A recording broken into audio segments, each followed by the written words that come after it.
Welcome back. Sunitha Reddy గారు, ladies versus Modi, మహిళలతో పెట్టుకుంటారా? అసలు ఈరోజు నరేంద్ర మోడీ గారు గెలవడానికి కారణమే మహిళలు. ఆయన మహిళా పక్షపాతి. అందరూ ఒక నరేంద్ర మోడీ గారు వస్తే ఏదో పెద్ద మార్పు తీసుకొస్తారు, ఈ దేశం బాగుపడుతుంది అనే ఉద్దేశంతో ఓట్లేసి గెలిపించుకున్నారు. కాబట్టి వాళ్ళంతా పాజిటివ్ గానే చూస్తున్నాం. మనం ఇప్పుడు చాలా వరకు పాజిటివ్ గానే చూస్తున్నాం. వాళ్ళు అర్థం చేసుకుంటున్నారు మోడీ గారిని. తను ఈ స్టెప్ ఎందుకు తీసుకున్నారు, ఎందుకు తీసుకుంటున్నారు, దానివల్ల మాకు లాభం ఏంటి, నష్టం ఏంటి అని చాలా వరకు వాళ్ళకి అర్థమైపోతుంది. ఎందుకు అంటే మన దేశం ఈ ఎన్ని సంవత్సరాల నుంచి ఏ విధంగా ఉంది, ఎంత అవినీతి ఉంది, ఎంత నల్లధనం ఉంది, ఎంత ఫేక్ మనీ ఉంది అని ప్రతి ఒక్కటి తెలుసు. ఈ డిమానిటైజేషన్ వల్ల ఏదైతే మనకు నల్లధనం కానీ, అవినీతి ద్వారా సంపాదించింది కానీ, ఏదైతే నకిలీ నోట్ల ద్వారా కానీ, ఇదంతా మన ఆర్థిక వ్యవస్థని ప్యారలర్ గా అంటే నడిపిరెడ్డి గారు, డిమానిటేషన్ అనేది, నల్లధనం అనేది ఒక పెద్ద బిగ్ ఇష్యూ. కానీ ఒక సగటు దాన్ని సాహసోపేతంగా నిర్ణయం తీసుకున్నాడు. పార్టీల గురించి కాదు, బంగారం గురించి మాట్లాడండి. ఇంట్లో బంగారానికి లెక్క చెప్పండి, మీకు ఇంతే ఉండాలి, ఇంతకంటే ఎక్కువ ఉంటే మీరు లెక్కలు చూపించాలి, లేదంటే మీ ఇంట్లో ఉన్నది చూపించాలి అంటే ఎలా ఊరుకుంటారు? ఒకటండి, నేను మన ఎన్టీవీ ద్వారా ప్రతి మహిళా సోదరి మనలకు చెప్తున్నాను, ఎవ్వరూ భయపడాల్సిన అవసరం లేదు. అసలు ఇందులో భయపడాల్సినంత ఇది లేదు అని నేను అంటున్నా. ఎందుకు అంటే, ఎందుకు రైడ్ చేస్తారు ఫస్ట్ మనం అది తెలుసుకోవాలి. దేనికి రైడ్ చేస్తారు, ప్రతి ఒక్కరిని ఎందుకు రైడ్ చేస్తారు? ఇది అలా ఇప్పుడు ఈ చట్టం ఏదో ఈ రోజు బీజేపీ ప్రభుత్వం తీసుకొచ్చిన చట్టం కూడా ఏమీ కాదు. మోడీ ఇది ఎప్పటి నుంచి చట్టం సవరణలు కూడా ఏం చేయలేదు. ఏదైతే మనకు ఈ డిమానిటైజేషన్ జరిగిన తర్వాత 8 నవంబర్ తర్వాత నల్లధన కుబేర్లు ఏదైతే బంగారం షాప్ల మీద పడి కేజీలు కొని, ఇప్పుడు నిన్న మనం చూసాం, మనం ఈరోజు పేపర్లో చూసాం, టీవీలలో చూసినాం, కేజీలు నల్లధన బంగారం బయటపడడం జరిగింది. మన కొత్త నోట్లు కూడా బయటపడడం జరిగినాయి. ఇలాంటివి జరుగుతూ ఉన్నాయి. బంగారం అంతా ఇలా నల్లధన కుబేర్ల చేతిలోకి వస్తుంది. కాబట్టి మనకు 8 డిసెంబర్ తర్వాత ఎవరైతే కొంటున్నారో వాళ్ళ మీద నిఘా పెట్టండి. వాళ్ళ 2 లక్షల రూపాయలు దాటిన వాళ్ళకు పాన్ కార్డు ఇవ్వండి. ఇవన్నీ ఒక ప్రాసెస్గా చేసుకుంటూ వస్తున్నారు. అంతేగాని మహిళలు కష్టపడి చిన్న మొత్తాల ద్వారా సంపాదించుకున్న వాళ్ళని టార్గెట్ చేయట్లేదు. ఏదైతే అగ్రికల్చర్ ఇన్కమ్ ద్వారా వచ్చిన వాళ్ళని ఎవరిని టార్గెట్ చేయట్లేదు. వారసత్వంగా వచ్చిన దాని మీద ఎవరు టార్గెట్ చేయట్లేదు. ఇవన్నీ ఎప్పటి ఎంత బంగారం అంటేనే మక్కువ మహిళలకి, అది తెలుసు. కాబట్టి వాళ్ళ జోలికే పోవట్లేదు. కానీ ఇప్పుడు అంత ఏందంటే పానిక్ అవుతున్నారు, భయపడుతున్నారు. ఏమన్నారు చెప్పండి? స్త్రీకి 500, దాన్ని మించితే ఒకటి. ఇప్పుడు మహిళలు ఆందోళన పడుతున్నారు. నేను ప్రతి ఒక్కరికి ఒక విన్నపం ఏం చేస్తున్నానంటే, మహిళలు ఎవ్వరూ అకౌంట్లు చూపించాల్సిన అవసరం లేదు. ఒక మహిళగా చెప్తున్నాను. ఎవరి అకౌంట్లు, ఎవరి లాకర్లు సీజ్ చేయడం జరగట్లేదు. ఎవరి పుస్తకాలకు వచ్చిన ప్రాబ్లం లేదు. ఎవరికి 100 తులాల వరకు ఉన్న వాళ్లకు ఏ విధమైన ప్రాబ్లం లేదు. ఎందుకు అంటే, ఎప్పుడైనా ఇప్పుడు 2 లక్షల రూపాయలు, 2.5 లక్షల రూపాయలు ఇప్పుడు జనధన్ ఖాతాలలో 50,000 దాటిన వాళ్లకు లెక్క అడుగుతాము. 2.5 లక్షలు దాటిన అకౌంట్లకు లెక్క అడుగుతాము. ఏదైతే పాన్ కార్డు 2 లక్షల రూపాయల కంటే ఎక్కువ బంగారం కొన్న వాళ్ళు ఏ విధంగా కొన్నారో లెక్క అడుగుతామని చెప్పారు. అంతేగాని ఎప్పుడైనా ఏదైనా రైడ్ జరుగుతుంది. ఇంతకుముందు కూడా రైడ్ జరిగాయి, ఎంతో మంది ఆఫీసర్ల మీద కూడా మనకు రైడ్ జరిగాయి. అప్పుడు ఏం అడిగారు? బంగారం దొరికినప్పుడు ఈ బంగారం ఎక్కడి నుంచి వచ్చింది అని అడిగారు. కానీ ప్రతి ఒక్కరి మీద రైడ్ చేసుకుంటూ పోదు కదండి గవర్నమెంట్. అందుకోసం ఏం చెప్తున్నారంటే, మీ దగ్గర బంగారం ప్రతి ఒక్కరి మీద రైడ్ చేయదు అనేది ఒక గ్యారంటీ కాదండి. క్లారిటీ ఏమైనా ఇవ్వగలరా మీ పార్టీ నాయకులు? ఖచ్చితంగా ఈ చట్టం అనేది ఎప్పటి నుంచో ఉంది మేడం. ఈ రోజు ఎక్కడ అరుణ్ జైట్లీ గారు కొత్తగా ఏం చట్టం చేయలేదు. ఎందుకు నిన్న చెప్పారంటే, ప్రతి ఒక్కరు ఇప్పుడు న్యూస్ ఛానళ్లలో కానీ, పేపర్లలో కానీ ఇలా చేస్తున్నారు, అలా చేస్తున్నారు అని ఒక న్యూస్ స్ప్రెడ్ చేస్తున్నారు. కాబట్టి మీరు ఎవరు భయపడాల్సిన అవసరం లేదు. భయపడాల్సిన అవసరం లేదు. మీరు ఇది వెనక నడిపిస్తున్న ఒక షాడో వ్యవస్థ నడిపిస్తున్నది. ఇది పానిక్ చేయాలి, జనాలలో పానిక్ చేయాలి, వ్యతిరేకంగా మాట్లాడించాలని. కానీ ఏ ఒక్క మహిళ భయపడాల్సిన అవసరం లేదు. 8 డిసెంబర్ తర్వాత కొన్నదానికి, అది 2 లక్షల రూపాయలు ఎబవ్ కొన్నదానికి వాళ్ళు లెక్కలు అడుగుతున్నారు. ఇది క్లియర్. ఇప్పుడు మనం ఎప్పుడో కొనుక్కున్న దానికి, ఇప్పుడు నువ్వు వైట్ అమౌంట్ ద్వారా నువ్వు కేజీ కొనుక్కో, ఎవరు అడగట్లేరు. మీరు వ్యవసాయం ద్వారా వచ్చిన దాన్ని ఎంతైనా కొనుక్కోండి, అగ్రికల్చర్ ఇన్కమ్ ద్వారా వచ్చింది కూడా ఎంతైనా కొనుక్కోండి, ఏది లెక్కలు అడగట్లేదు. కానీ ఏదైతే మనం ఇప్పుడు ఏది క్రైటీరియా పెట్టుకున్నామో ఈ 8 నవంబర్ తర్వాత అకౌంట్లల్లో 2.5 లక్షలు 50 లక్షలు ఇట్లా ఏదైతే వేస్తున్నారో కొన్ని అకౌంట్ల మీద వాళ్ళు చూస్తారు, ఐటీ డిపార్ట్మెంట్ చూస్తుంది. వాళ్ళకి అనుమానం వచ్చినప్పుడు రైడ్ చేసినప్పుడు ఒకవేళ ఇంత బంగారం ఎక్కువ మోతాదులో దొరికినప్పుడు దానికి ఎక్కడి నుంచి వచ్చినాయని ఎప్పుడైనా అడుగుతారు. ఈ రోజు అడగట్లేదు, ఇంత ముందు కూడా ఉంది. దానికి ఎగ్జంప్షన్ ఏమి ఇచ్చారంటే ఒక మహిళకు ఎంతవరకు ఉండొచ్చు అనేది ఒక వ్యక్తిగతంగా వెళదాం. మీ దగ్గర ఎంత బంగారం ఉంటుంది? ఒకటి మేడం నేను చెప్పనా, ఒక సామాన్యమైన మహిళ, నేను మధ్యతరగతి మహిళని, ఒక సాధారణమైన మహిళ, ఒక మధ్యతరగతి మహిళ 50 తులాలు, నేను మా ఇంట్లో 4 ఉన్నాం, నేను మా 2 కూతుర్లు మా హస్బెండ్, దాదాపు మాకు అందరికి కలిసి 1 కేజీ బావు గోల్డ్ వరకు పర్మిషన్ ఇచ్చారు. అంత గోల్డ్ నేను కొనగలనా చెప్పండి మేడం? ఒక సాధారణ మహిళ 1 కేజీ బావు బంగారం కొనగలుగుతుందా చెప్పండి? ఒకటి చెప్దామండి, మీరు ఒక సాధారణ మహిళ కాదు, అమ్మమ్మలో నానమ్మల దగ్గర నుంచో ఒక వడ్డాణం పెడతారు, అప్పుడు 300 ఇప్పుడు కొంటారు. ఆ వడ్డాణం విలువ ఇప్పుడు ఎంత ఉంటుంది అనేది మీకు తెలుసు. ఒక 25 తులాలు అమ్మమ్మ, ఒక 25 తులాలు నానమ్మ, ఒక 50 తులాలు భర్త, ఇంకొక 50 తులాలు అత్తగారి నుంచి వస్తుంది. దానికి ఇప్పుడు తీసుకురావాలి లెక్కలంటే ఇప్పుడు మేము అది లెక్కలు అడగట్లేము, అదేం లెక్కలు అడగట్లేము. ఎందుకు అంటే ఇది మనకు పూర్వీకుల నుంచి వచ్చింది కూడా మనం అడగట్లేదు. ఇంకోటి ఏ పరిస్థితిలో అడుగుతారనేది ముందు తీసుకోవాలి. ఎవరిని పడితే వాళ్ళని రైడ్ చేసి అడుగుతామని కాదు. ఇప్పుడు మనం ఒక కార్బన్ సెర్చ్ చేస్తున్నాం, ఒక ఏరియా మొత్తంలో చేసినప్పుడు కార్లకు బైక్లకు అన్నిట్లలో సెర్చ్ చేస్తూ ఉంటాం. దానికి సంబంధించిన పేపర్స్ ఇస్తామా ఇవ్వమా? అట్లని మనం అది దొంగతనంగా కొనుక్కున్నట్టు కాదు కదా. ప్రతివాడు కుబేరుడు కాదు మేడం, వినండి. ఇప్పుడు కార్ ఉంది, కార్ పేపర్లు అందరూ అక్కడ ఎన్ని కార్లు ఉంటాయి, ఎన్ని బైకులు ఉంటాయి, ఎన్ని ఇండ్లు ఉంటాయి, ఇవన్నీ సెర్చ్ చేస్తున్నప్పుడు దానికి సంబంధించిన పేపర్లు ఇవ్వమంటారు, ఇస్తాము. మన దగ్గర ఉంటే ఇస్తాము, లేకుంటే ఏదో దానికి సంబంధించిన ప్యారలర్ గా ఏదో ఒక సమాధానం ఉంటుంది అక్కడ. మనం ఎట్లా కొన్నాము, ఏది కొన్నాము, ఆ పేపర్లు ఎక్కడున్నాయి, ఇక్కడున్నాయి, అక్కడున్నాయి అని చెప్పి చేస్తాం. అంతేగాని అది వచ్చి నల్లధనంతో కొన్నారు, లేదంటే మీకు ఆ పేపర్లు లేవు కాబట్టి మీ వెహికల్ వచ్చేసి ఇది వచ్చేసి మీరు టెర్రరిస్ట్ యాక్టివిటీస్ లో పెట్టుకున్నారని అయితే ఏం అనట్లేదు కదా చట్టము. దానికి సంబంధించిన పేపర్లు ఎందుకు అంటే దాన్ని చట్టబద్ధం చేయడం కోసం చెప్తుంది, అంతేగాని ఇప్పుడు ఎలా భయపెడుతున్నారంటే జనాలని. చట్టం సామాన్యుల జోలికి ఎప్పుడు పోదు, ఇది సామాన్యుల దానికి క్లారిటీ ఇవ్వాలి. క్లారిటీ ఇచ్చాము. ఎప్పుడైతే నవంబర్ 8 తర్వాత అడ్డగోలిగా బిస్కెట్లు కొని, కడ్డీలు కొని, నల్లధనాన్ని వైట్ అమౌంట్ గా మార్చుకోవడం కోసం ఎవరైతే నల్లధన కుబేరులు దీని మీద కాన్సన్ట్రేషన్ చేసినప్పుడు ఇన్ఫర్మేషన్ వచ్చిందో అప్పుడు ఒక దీన్ని చెప్పడం జరుగుతూ ఉంది. ఆ తర్వాత కొన్న వాళ్ళని మేము ఖచ్చితంగా పట్టుకుంటాము అని చెప్తున్నారు. అంతేగాని మేము వచ్చేసి పూర్వీకుల కానించి ఉన్నది అది మేము రైడ్ చేసి పట్టుకుంటాం, మీరు దానికి సమాధానాలు చెప్పాలి, బిల్లులు ఇవ్వాలి అనేది ఎక్కడ లేదండి. ఎవ్వరు అడగట్లేదు కూడా. ప్రశాంతంగా ఉండాలని. మన భారతదేశంలో లిటరసీ ఏ విధంగా ఉందో తెలుసు. వాళ్ళకి ఫార్మల్ భాషలో చెప్పాలి, నీ పుస్తల తాడు జోలికి రాము, నీ బుట్టల జోలికి రాము, లేకపోతే నీ శ్రీధనం జోలికి రాము. ఎప్పుడు రాదండి, ఎప్పుడు రాలేదు. క్లారిటీ అదే చెప్తున్నాను. ఒక పుస్తల తాడు గాని, ఒక బుట్టలకు గాని, ఒక గాజులకు గాని, ఒక చంద్రహారానికి గాని, ఒక పిల్ల నడుముకు పెట్టుకున్న వడ్డానం గాని, ఇవన్నీ ఎంత లెక్కేసినా 100 తులాస్ దాటదు. ఎందుకు అంటే ఏ ఫ్యామిలీలైనా 4 ఉంటారు.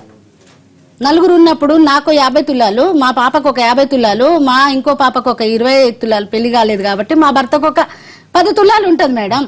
ఉన్నప్పుడు ఎంత అవుతుంది మనకు? 1 కేజీ బావు గోల్డ్ అవుతుంది.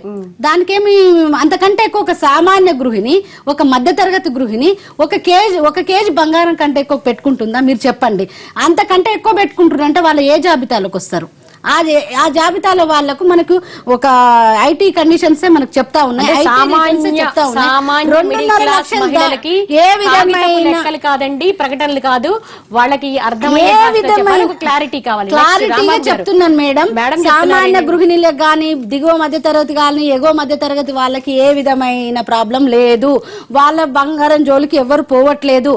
ఇంకా ఫ్యూచర్ లో కొనుక్కోవాలనుకున్నా వాళ్ళకు వ్యవసాయం ద్వారా వచ్చిన ఆమ్దాని కానివ్వండి, వాళ్ళు చిన్న చిన్న పోపుల డబ్బాల పైసలు కానివ్వండి, చిన్న చిన్న కిట్టీలలో వేసుకున్న డబ్బులు కానివ్వండి, వాళ్ళకు శ్రీధనంగా నుంచి వచ్చింది కానివ్వండి, ట్యాక్సబుల్ అమౌంట్ లో నుంచి కానీ మీరు ఎంత కావాలంటే అంత కొనుక్కోండి. ఏ విధమైన రిస్ట్రిక్షన్స్ లేవు. మీరు ఇంతే కొనుక్కోవాలనేది ఎక్కడ ఏమీ లేదు. కాకపోతే కొన్నదానికి ఇప్పుడు ఏదైతే 8th తర్వాత కొన్నదానికి మీరు ఏ విధంగా కొన్నారనే దానికి లెక్క అడుగుతామని అంటున్నారు తప్ప, అప్పుడు లెక్క అడిగినప్పుడు పాత బంగారం కూడా ఉంటుంది కాబట్టి ఆ లెక్క కూడా చెప్పొచ్చు. ఇఫ్ ఇన్ కేస్ ఏదైనా రైడింగ్లు జరిగినప్పుడు, ఎందుకు అంటే ఒకసారి అనుమానం వచ్చినప్పుడు ఒక అబ్నార్మల్ అకౌంట్ ఎవరైతే మెయింటైన్ చేస్తుంటారో అప్పుడు ఒకసారి చూస్తుంది, ఐటీ డిపార్ట్మెంట్ అనేది చూస్తుంది. ఇప్పుడు మనకు అవినీతి ఎంతో మంది లంచాలు తీసుకుంటున్నారు అధికారులు, నేను చెప్తున్నాను అంటే వాళ్ళని నిందించాలని కాదు, ఎందుకంటే మనం ఒక వ్యవస్థలో చాలా మంది లంచం తీసుకుంటున్నారని అందరికీ తెలుసు, పైసలు తీసుకుంటున్నారు. కానీ ప్రతి ఒక్క అధికారిని అయితే మనం పట్టుకొని ఐటీ డిపార్ట్మెంట్ పట్టుకొని మనం శిక్షలు అయితే వేస్తలేము కదా. రాంబాబు గారు, యాక్చువల్లీ ఇప్పుడు మేడం అంటున్నారు అంటే ఎక్కడ సామాన్యుల జోలికి వెళ్ళము అని, కానీ అలాని గ్యారంటీ ఏమన్నా ఉందా? చట్టం ఏం చెప్తుందో డిపార్ట్మెంట్ అది ఇంప్లిమెంట్ చేయాల్సి వస్తుంది. చట్టంలో ఏం మార్పులు చేయకుండా ఊరికే ప్రభుత్వం కానీ ఇంకోళ్ళు కానీ సామాన్యుల వెనకాల పడమంటే కుదరదు. అది ఆ మాట చట్టంలో చెప్పాలి. ఇది సామాన్యుల కోసం కాదు, ఇది వేరే వాళ్ళకు ఉద్దేశించింది. అది మెన్షన్ చేయలేదు, మెన్షన్ చేయలేరు. చట్టం ఏదైతే ఉందో అది 125 కోట్ల మందికి అది అమలు జరిగే భారతదేశ పౌరుడు ఎవరైతే ఉంటాడో ప్రతి భారతదేశ పౌరుడికి చట్టం అమలు జరుగుతుంది. అది అమలు చేయాల్సినటువంటి అడ్మినిస్ట్రేషన్స్ వేరే ఉండొచ్చు. ఒకటి రెవెన్యూ డిపార్ట్మెంట్ కావచ్చు, ఇంకో డిపార్ట్మెంట్, పోలీస్ డిపార్ట్మెంట్, ఏదైనా కావచ్చు. చట్టం ఈ రోజు ఏం చెప్తోందంటే యాజ్ ఆన్ టుడే ఒకవేళ ర్యాండమ్లో ఇన్కమ్ ట్యాక్స్ డిపార్ట్మెంట్ నోటీస్ పంపించినా, లేదా అనుమానం వచ్చి డిపార్ట్మెంట్ పంపించినా, లేదా మొన్న చేసినటువంటి అమెండ్మెంట్స్ ఏవైతే ఉన్నాయో అన్డిస్క్లోజ్డ్ అమౌంట్, మీరు ఫైల్ చేసినటువంటి రిటర్న్స్ ఏవైతే ఉన్నాయో ఆ రిటర్న్స్లో మెన్షన్ చేయనటువంటి అమౌంట్ ఏదైనా కనుక మీరు డిస్క్లోజ్ చేస్తే ఒక రకమైన ట్రీట్మెంట్, మేము కనుక పట్టుకుంటే ఒక రకమైన ట్రీట్మెంట్. ఇవన్నీ కూడా ఈ దీంతో కనుక ఒక నోటీస్ వచ్చినప్పుడు అప్పుడు తన దగ్గర ఉన్నటువంటి బంగారం వివరాలు కూడా లెక్కలోకి వస్తాయి. ఇప్పుడు అసలు మొత్తం ఇష్యూని కనుక ఇన్ టోటాలిటీ మనం చూస్తే నల్లధనం ఏదైతే అంటే తన ఆదాయానికి మించి డబ్బు ఏదైతే ట్యాక్సులు కట్టకుండా దాచుకున్నారో అది 4-5 రూపాయల్లో దాచుకుంటారు. ఒకటి హార్డ్ క్యాష్. సో దానికోసం ఈ ప్రయత్నాలు చేస్తున్నారు. ఇప్పుడు హార్డ్ క్యాష్ కనుక లేనప్పుడు నెక్స్ట్ వచ్చేటప్పుడు భూముల మీద ఇన్వెస్ట్ చేస్తారు, బంగారాల మీద ఇన్వెస్ట్ చేస్తారు, లేదంటే ఫారిన్ కరెన్సీ మీద ఇన్వెస్ట్ చేస్తారు. సో ఈ 4 భాగాల్ని వెరిఫై చేయాల్సి వస్తుంది. మీరు ఇప్పుడు చట్టంలో చెప్పినటువంటి ప్రకారం మీరు ప్రతి సంవత్సరం ఫైల్ చేసేటటువంటి రిటర్న్స్లో లేనటువంటి అమౌంట్ అది నల్లధనం కింద లెక్కేది. అంతేగాని ఇందులో సామాన్యుడు లేకపోతే ఇంకొక అన్న ప్రస్తావన రాదు ఇందులో. సో రేపు ప్రొద్దున్న ఒక నోటీస్ కనుక ఒకరికి వెళ్ళినప్పుడు నిరూపించుకోవాల్సినటువంటి బాధ్యత నోటీసు తీసుకున్నటువంటి వాళ్ళ మీద ఉంటుంది. అది అంతేగాని డిపార్ట్మెంట్ మీద కానీ భారత ప్రభుత్వానికి కానీ రెస్క్యూలోకి వచ్చే అవకాశాలు ఉండవు. ఒకవేళ కనుక రెస్క్యూలోకి వచ్చినా చట్టానికి అతీతంగా ఇక్కడ వాళ్ళ మీద చర్య తీసుకోవద్దని చెప్పాలి తప్పిస్తే చట్టం మాత్రం ఆ రకంగా చెప్పదు. 125 కోట్ల మంది జనాభాలో ఎవరికైనా ఇన్కమ్ ట్యాక్స్ డిపార్ట్మెంట్ నోటీసు ఇవ్వచ్చు. అందులో సెకండ్ థాట్ లేదు అందులో. సో అనుమానం ఏమిటి అనేటటువంటి ఇప్పుడు నిన్న జరిగిన బెంగళూరులో జరిగినా ఇంకోటి జరిగినా అనుమానంతో చేసినటువంటి రైట్స్ ఉండొచ్చు వాటిలో. అయితే ఇప్పుడు హోల్ ఇష్యూలో కూడా ఎట్లా వస్తుందంటే ప్రజల రియాక్షన్ చూసినా కూడా పెద్ద వాళ్ళ మీద తీసుకుంటే మాకు అభ్యంతరం లేదు, ఒక కిలోలు బంగారం దాచుకునే వాళ్ళ మీద తీసుకుంటే మాకు అభ్యంతరం లేదు, అదే మరి మా పూర్వీకులు ఇచ్చినటువంటి వాటి మీద దాడి చేయొద్దు, ఇవన్నీ కూడా ప్రజల కోరిక అయితే కావచ్చు. బట్ చట్టంలో వీటికి ఏమాత్రం ఆస్కారం లేదు. చట్టం చాలా క్లియర్గా చెప్తోంది 50 తులాలు ఆడవారి దగ్గర, 25 తులాలు పెళ్లి కానిటువంటి అవివాహిత దగ్గర, 10 తులాలు ఇవి చట్ట దీనికి మించి అది పూర్వం కొనుక్కున్నా ఇంకోటి 8వ తేదీ తర్వాత కొనుక్కున్నా నిరూపించుకోవాల్సినటువంటి బాధ్యత నోటీస్ అందుకున్నటువంటి వ్యక్తి మీద మాత్రమే ఉంటుంది. అంతేగాని అధికారులకి వీరికి ఇవ్వచ్చు వీరికి ఇవ్వకూడదు అనేటువంటి చట్టంలో ఎక్కడా కూడా మెన్షన్ లేదు. అయితే ఈ పెద్ద ఆశయం ఏదైతే ఉందో ఏదో ఒక రోజున ఒక మంచి భారతదేశం ఉండాలనేటటువంటి దాని మీద ఎక్కడా ఎవరికి ఏ రకమైనటువంటి అభిప్రాయ భేదాలు ఉండాల్సిన అవసరం లేదు. బట్ ఆచరణలో చేసేటటువంటివి ఈ వ్యక్తులను వెలికి తీసేటటువంటి విధంగా మేము బిహేవ్ చేస్తున్నాం అనేటటువంటి నమ్మకాన్ని ప్రభుత్వాలు కల్పించలేకపోతున్నాయి. అంటే రాంబాబు గారు ఇక్కడ చూడాలి, మార్పు స్వాగతించదగింది కానీ ప్రజలతో కూడుకున్న మార్పు రావాలి, ప్రజలకు అనుగుణంగానే ఉండాలి. ప్రజలు ఎన్నుకున్నటువంటి ప్రభుత్వాలు ఇవన్నీ కూడా ప్రజలకు అనుగుణంగా ఉండేటటువంటి మార్పులు. ఒక నిర్ణయం ఏదైతే డిమానిటైజేషన్ తీసుకున్నారో అది సామాన్య ప్రజలను ఇబ్బందులు పెట్టడం, ఈ ఇబ్బందులు ఎంతకాలం ఉంటుందో తెలియకపోవటం, ఈ ప్రయోగం ఏదైతే ఉందో ఇది సరైనటువంటి ఫలితాలు ఇవ్వలేదు. కాబట్టి రాబోయేటటువంటి రోజుల్లో చేసేటటువంటి ఆ ప్రయోగాలు కూడా ఎంత బంగారం ఉన్నదో ప్రభుత్వం దగ్గర వివరాలు లేవు. ఒక సామాన్య మానవుడు సొసైటీలో ఉండేటటువంటి ఆర్థిక అసమానతల మీద కోపం వచ్చి మొత్తం దేశం అంతా నల్లధనంతో నిండిపోయిందంటలో ఆశ్చర్యం లేదు. బట్ ప్రభుత్వాలు కానీ ప్రధానమంత్రి కానీ ఈ రకమైనటువంటి సడన్ గా డిక్లేర్ చేయాల్సినటువంటి అవసరాలు లేదు. వాళ్ళ దగ్గర ఖచ్చితంగా వివరాలు ఉండాలి. వాళ్ళ దగ్గర ఇప్పుడు నల్లధనం ఫేక్ నోట్స్ ఎంత ఉంది అది చెప్పలేరు. రైట్ అండి, మళ్ళీ డిస్కస్ చేద్దాం ఈ పాయింట్ గురించి. వైజాగ్ వెళదాం. వైజాగ్ లో దుర్గా ప్రసాద్ మా ప్రతినిధి ఉన్నారు. దుర్గా ప్రసాద్, ఏమంటున్నారు మహిళలు కేంద్ర నిర్ణయంపై?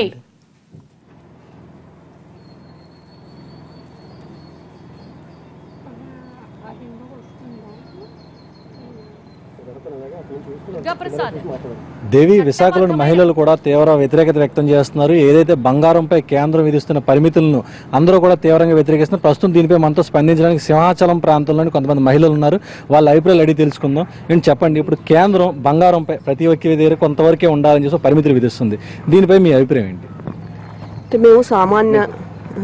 మేము సామాన్య మహిళలు అండి. మా దగ్గర పరిమిత బంగారం ఉంటుంది, కానీ ఎక్కువ బంగారం మా దగ్గర ఉండదు కదా. ప్రతిదీ చిన్నదానికి, చెవుదుద్దులకి, ముక్కు పడకలు, చిన్న చిన్న గాజులకి, ఇలాంటి వాటికి అన్నిటికీ లెక్క చెప్పమంటే, ట్యాక్సులు కట్టమంటే సామాన్య ప్రజలం కదా, మా వల్ల ఎలా అవుతుంది? మాకు కాదు కదా. ఇప్పటి వరకు నోట్లతో మీరు బాధించారు, మళ్ళీ ఇది కూడా చేస్తుంటే మాకు కష్టం అవుతుంది కదా. ఇది మా అభిప్రాయం. మీరు చెప్పండి అమ్మ, అంటే ఈ విధానం అంటే కేంద్ర ప్రభుత్వం సామాన్యులపై కూడా ఇటువంటి ఆంక్షలు విధించడం అనేది ఏమనుకోవచ్చు? ఇప్పుడు ఆలికి సింగారం అదునికి బంగారం అంటాం కదండి. ఇప్పుడు ఏదైనా అవసరం వస్తే బయటికి డ్వాక్రా గురించిన దేనికైనా ఇంట్లో ఉన్న బంగారం గబుక్కుని పెట్టుకుని దాని ద్వారా డబ్బు తీసుకుని మహిళలు ఉపయోగించుకుంటారు. మరి ప్రతిదానికి ఆంక్ష పెడితే మీరు ఇబ్బంది పడిపోతారు కదా. ప్రతిదీ లెక్క చెప్పాలంటే ఓట్లకి లెక్క అడగటం లేదు, బంగారానికి లెక్క అడిగితే ఎలా కుదురుతుంది? అమ్మగారు పెట్టింది ఉంటుంది, అత్తారు పెట్టింది ఉంటుంది, లేకపోతే ఇంట్లో మనకి ఏదైనా డబ్బులు ఉంటే కొనుక్కుంటాం. ప్రతిదానికి లెక్క అంటే లెక్క చెప్పలేము కదా. మరి మీరు ఆలోచించి ఇలా సామాన్యులు బాధ పెట్టకూడదు. మీ అభిప్రాయం ఇప్పుడు మీరు చెప్తుంది ఏంటంటే ప్రతిదీ అంటే ఓట్లు అడిగేటప్పుడు ఇలాంటివి ఏమి చెప్పలేరు, కానీ ఓట్లు అయిపోయి గెలిచిన తర్వాత అధికారంలోకి వచ్చాక ఈ విధంగా చెప్పడం తప్పు అని అంటున్నారు. మరి మీ అభిప్రాయం ఏమంటారు? ఇదంతా న్యాయం అండి. పెళ్ళైనప్పుడు అత్తవారు పెడతారు, అమ్మవారు పెడతారు. అది కూడా దానికి బిల్లు అనేది ఉండదు. పుట్టినప్పుడు కానించి ఆడపిల్లైనా మగపిల్లైనా అమ్మవారి నుంచి అంతా బంగారం రూపంలోనే రావాలని అనుకుంటారు. నాకు 2 ఆడపిల్లలండి. మధ్యతరగతి కుటుంబంలో పెట్టినప్పుడు ఒకేసారి కొనాలంటే కొనలేం కాబట్టి అది రూపాయి కూడబెట్టి భర్త ఇచ్చిన రూపాయిని ఒక ₹10 ఖర్చు పెట్టి ఒక ₹10 కూడబెట్టి ఆ ₹10 బంగారు రూపంలో కొని రేపు పిల్లకి పెళ్ళైనప్పుడు ఇవ్వాలనే ఆశతో మేము కూడబెట్టిన డబ్బుకి ట్యాక్స్ కట్టాలంటే ఇది చాలా అన్యాయం అండి. అది సిగ్గుబులతో సహా బంగారం ఇవ్వాలని ఇప్పుడు అత్తవారందరూ కోరుకుంటున్నారు. కట్నాలు కూడా ఎంత అడుగుతున్నారు. ఓట్లు వేసిన మాత్రం ప్రతి ఒక్కరు నాకు ఓటయ్యా నేను న్యాయం చేసేస్తాను, నాకు ఓటయ్యా నేను న్యాయం చేసేస్తానంటే ఏటి వేసేయమంటున్నారు. కానీ ఓటేసిన తర్వాత గెలిపించిన తర్వాత నానా రకాలైన ఆంక్షలు పెట్టి ఇలా ప్రజలు ఇబ్బంది పెట్టడం చాలా అన్యాయం అండి. కోటీశ్వరులు ఉన్నప్పుడు వాళ్ళు చాలా హాయిగా ఉంటున్నారండి. ఇది 500, ₹1000 నోటు రద్దు చేసినప్పుడు మాత్రం పేద ప్రజలు చాలా మంది ఇబ్బంది పడి 30-40 మంది వరకు చనిపోయారండి. ఇది అన్యాయం కాదా? జగన్ పరిపాలించినప్పుడు కూడా చాలా మంది సేవా కార్యక్రమం అయినప్పుడు చాలా మంది చనిపోయారండి. ఇది అన్యాయం అని చంద్రబాబు నాయుడు చూశారు. బంగారం మీ దగ్గర నుంచి కొంచెం లెక్కలు చెప్పాల్సిన అవసరం వస్తే మీరు చెప్తారా? చెప్పరా? చెప్తామండి, తప్పకుండా చెప్తాం. అది చెప్పాలంటే అది ఆంక్ష పెట్టడం. పెళ్ళైనప్పుడు అత్తవారింటి నుంచి అమ్మవారు 5 తులాలు బంగారం పెట్టారండి. శతమానం అనేది పరపురుషుడు చూడకూడదని మన తెలుగు సాంప్రదాయ ప్రకారంగా ఉంది. ఈ తెలుగు సాంప్రదాయ ప్రకారం శతమానం కూడా చూపించాలంటే అది ఎక్కడ అన్యాయం? ఒక 2 వస్తారు, మగవాళ్ళు లేనప్పుడు టైంలో ఉదయం వెళ్ళిపోతారు, సాయంత్రం వస్తారు. అది ఎవరో దొంగలు వచ్చు, దొరలు అవ్వచ్చు, అది ఎవరో మనం కనిపెడతాం. ఏదో ఐడెంటిటీ కార్డు ఇస్తారు, మేము చూపించండి, మా లాకర్లు చూపించండి, బీరువా తాళాలు చూపించండి అంటే దొంగోడు వచ్చి మమ్మల్ని కొట్టేసా బంగారం అంతా పట్టుకెళ్ళిపోతుంది. మేమేట్ చేయాలి? మేము ఎవరు కంప్లైంట్ చేయాలి?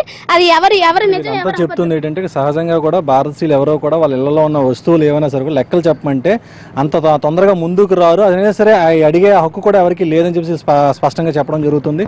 దీనిపై మరింత కొంతమంది ఉన్నారు. మీరు చెప్పండి అమ్మా, ఇప్పుడు కేంద్రం మీ దగ్గర పరిమితంగా ఎంతవరకే బంగారం ఉండాలని చెప్పాల్సి వస్తే మీరేం చెప్తారు?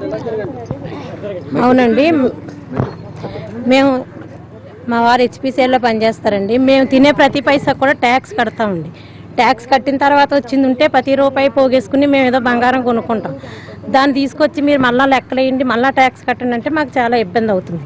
అలాగే చాలామంది కేంద్ర ప్రభుత్వ ఉద్యోగస్తులే కాదు, స్టేట్ గవర్నమెంట్ ఉద్యోగస్తులే కాదు, అందరూ కూడా కొంతవరకు ట్యాక్స్ కట్టిన దాన్ని ఇంట్లో భర్తీ ఇచ్చింది ₹10 ఉందనుకోండి, ₹5 దాచుకుని ఆ ₹5 ఏమన్నా మిగిలితే బంగారమే కొనాలనుకుంటారండి. ముఖ్యంగా ఆడవాళ్ళందరూ ఎందుకంటే అదొక ప్రెస్టేజ్ ఇష్యూ కింద ఫీల్ అవుతారండి. బయటకు వెళ్ళినప్పుడైనా బంగారం వేసుకెళ్ళాలని, పిల్లలకు పెట్టాలన్నా ఎక్కువ బంగారం పెడితే మనకి ఇలా స్టేటస్ పెరుగుద్దని. సో ఎక్కువ మంది మహిళలు ఎప్పుడు కూడా బంగారం మీదే ఇన్వెస్ట్ చేస్తారండి. అలాంటి బంగారాన్ని తీసుకొచ్చి మీకు ఎంతే ఉండాలి, ఇది తీసుకొచ్చి దీనికి మళ్ళీ ట్యాక్స్ కట్టండి అంటే ఆల్రెడీ ట్యాక్స్ కట్టి ఉన్న వస్తువులకి కట్టి ఉన్న డబ్బుల్లోనే పోగేసుకుని మేము కొనుక్కుంటామండి. దానికి మళ్ళీ తిరిగి ట్యాక్స్ అంటే చాలా కష్టం అండి. అది కాకుండా ఇలాగ ఆంక్షలు పెట్టకూడదండి. బంగారం అనేది పూర్వం నుంచి కూడా అది సాంప్రదాయబద్ధంగా వస్తుందండి. పూర్వం నుంచి కూడా తరతరాల నుంచి ఒక అమ్మమ్మ ఉందనుకోండి, మనవరాలకి ఎంత ఇస్తుంది, దానికి లెక్కలు ఉండవు. అలాగే కోడలకి ఇచ్చుకుంటారండి అత్తగారు. సో ఇలాంటివన్నిటికీ కూడా లెక్కలు ఉండవండి. అదేవిధంగా లాకర్లు ఓపెన్ చేసి మాకు చూపించాలంటున్నారు. సో లాకర్లు ఓపెన్ చేసి చూపించడం అంటే ఎవరు కూడా ఇష్టపడరండి.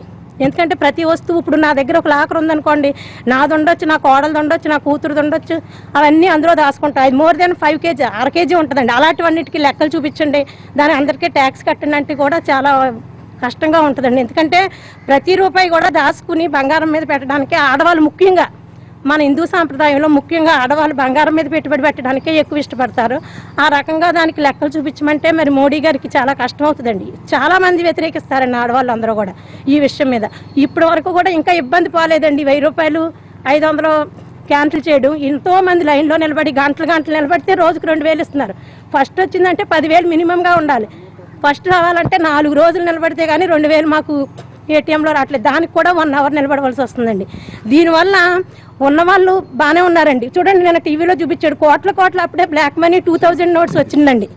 2000 నోట్స్ అప్పుడే కోట్లు ఎలా బ్లాక్ మనీ అవుతుందండి? అలాంటి వాళ్ళని కనిపెట్టి అలాంటి వాళ్ళ దగ్గర ఉన్నాయండి ఇటుకల రూపంలోని, పెద్ద గోల్డ్ బిస్కెట్స్ బస్తాల రూపంలోని వాళ్ళ దగ్గర ట్యాక్స్ తీసుకోవాలి.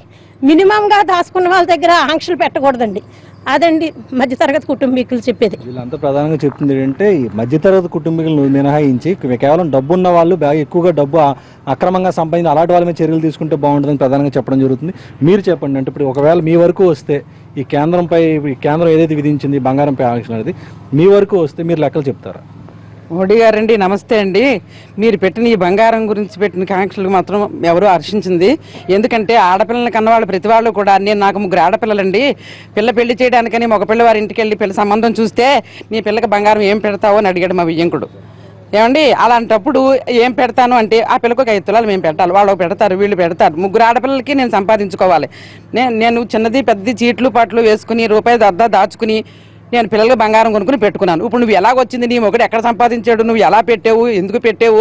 మీకు ఆడపిల్లలు సంసారం ఉండి మీకు ఆడపిల్లలు 2 ఆడపిల్లలు అయి ఉంటే ఈ బాధ మీకు బాగా తెలిసేది. మీకు సంసారం లేక, భార్య లేక, పిల్లలు లేక మీకు ఈ బాధ తెలియటం లేదు. మీకు భార్య భర్త పిల్లలు ఉన్నట్లయితే ఈ బంగారం కానీ పిల్లల గురించి కానీ మీరు ఏ రోజు పట్టించుకునేవారు కాదు. కానీ మీకు ఆ బాధ తెలియదు. మీరు ఒక్కరే కాబట్టి, మీరు బ్రతికినా ఒక్కరే పోయినా ఒక్కరే, మీలా అందరూ ఉండలేరు కదా. కాబట్టి మా లాంటి మహిళల మీద, మా లాంటి పేద జీవితాల మీద మీరు దెబ్బ కొట్టకండి. నమస్తే అండి. ఇప్పుడు ఇలాంటి పరిస్థితుల్లోని ఇప్పుడు బంగారంపై ఆంక్షలు విధించడం అంటే ఇప్పుడు ఈ ముందు ఇంకా ఏ ఫంక్షన్ జరిగినా సరే, ఒక పెళ్లి జరిగినా, ఏ ఇంట్లో ఏ శుభకార్యం జరిగినా బంగారం కొనుక్కే పరిస్థితి ఉందంటారా? లేదండి. ప్రెసిడెంట్ మీరు ఇలా ఆంక్షన్ పెట్టడం వల్ల నెక్స్ట్ ఫంక్షన్లో నేను ఏ రకమైన గోల్డ్ డిజైన్ చూస్తాను. ఇప్పుడు మ్యారేజ్కి వెళ్ళినప్పుడు ఆ డిఫరెంట్ డిజైన్ ఇది కాస్ట్లీ అని, కానీ నెక్స్ట్ టైం నుంచి అది ఛాన్స్ లేదు. ఎవరు కూడా వేసుకుని రారు, అది కామన్గా వస్తారు. అది కూడా నాకు 2 ఆడపిల్లలు ఉన్నారు, నేను పెళ్ళిళ్ళు చేస్తాను. ఇటు మనరాలకి ఏంటి పెట్టామని వాళ్ళు అడుగుతారు. అక్కడ నేను మీకు ఇక్కడ 50 నేను సరి చూపించాలి అంటే నేను మనరాల వాళ్ళకి ఎలాగెళ్తాను? నేను చేయలేను. పెళ్ళిళ్ళకి మ్యాక్సిమం వాళ్ళు 25 to 50 మధ్యన పెట్టమని అడుగుతున్నారు. ఇప్పుడు నేను ఎక్కడి నుంచి పెట్టగలను? మీకు ట్యాక్స్లు నేను ప్రతి పైసా కూడా హస్బెండ్ తెచ్చిన శాలరీ మీద ట్యాక్స్ అవ్వగా మిగిలిన దాని మీద ఇంట్లో జాగ్రత్త చేసి కొంటాం. దాని మీద మళ్ళీ ట్యాక్స్ ఏంటిది అంటే మీకు 100%లో మీకు 90 ఇచ్చేసి 10%తో నేనేం చేయాలి? అందుకని మీరు లేడీస్ జాగ్రత్త చేయాలి ఇంట్లో అంటారు, కానీ అది కుదరదు. ఇలా చేస్తే ప్రతి ఒక్కరు లేడీస్ది సోర్స్ ఏంటంటే లేడీస్ది గోల్డ్ దాయడం, వాళ్ళకి తెలిసింది అది ఒకటే. ఇలా ల్యాండ్స్ కొని పైన పెట్టడం, బిజినెస్ చేయడం లేడీస్ది కాదు. అందుకని వాటి మీద ట్యాక్స్ పెట్టకూడదు. ప్లస్ ఇంత లిమిట్ ఉండాలి అన్నది కేజెస్ ఉన్నోళ్ళ మీద వెళ్ళండి, అంతేగాని middle class, lower middle class కాస్త చూడొద్దు. వాళ్ళ దగ్గర ఉండదు కూడా, మీ టైం వేస్ట్ కూడా. చెప్తుందంటే ప్రధానంగా కూడా కేవలం పెద్ద వాళ్ళని వదిలేసి ఇలా సామాన్యుల్ని కేసు నిలదీసి అడగడం అనేది కరెక్ట్ కాదు. అంటే ఇదేమైనా ఇటువంటి ఆంక్షలు కూడా తమని తీవ్రంగా కలవరపాటు చేస్తున్నాయని చెప్పి కూడా స్పష్టంగా చెప్పడం జరుగుతుంది. మీరు చెప్పండి అమ్మా, ఇప్పుడు ఈ నిర్ణయం విన్నారు, దీనిపై మీ అభిప్రాయం ఎలా ఉంది? మోదీ గారికి నమస్తే. ఇప్పుడు 500 1000 నోట్లు పెట్టారు. ఆటికే ప్రజలు చాలా ఇబ్బంది పడుతున్నారు. ఇప్పటి వరకు కూడా లైన్లు నిలబడి బ్యాంకుల దగ్గర 1వ తారీఖు వచ్చిందనేసరికి ఏ ఇంట్లోనైనా 10,000 15,000 ఉండాలి. ఇప్పుడు పేపర్లో ఇచ్చారు, చాలా మంది ఆ లైన్లు నిలబడి ఇబ్బంది పడుతున్నారు. పేద ప్రజలకు చాలా కష్టం అవుతుంది. భర్త ఇచ్చిన జీతంలో 10 రూపాయలు ఇస్తే ఒక 5 రూపాయలు వెనక పెట్టి అందరూ ఆడవాళ్ళు వస్తువులు కొనుక్కోవడానికి ఇచ్చేస్తారు. ఓటు అడిగినప్పుడు మాకు వేయండి అని అంటారు. ఇప్పుడు ఇలాంటివి పెట్టడం వల్ల చాలా ఇబ్బంది వస్తుంది.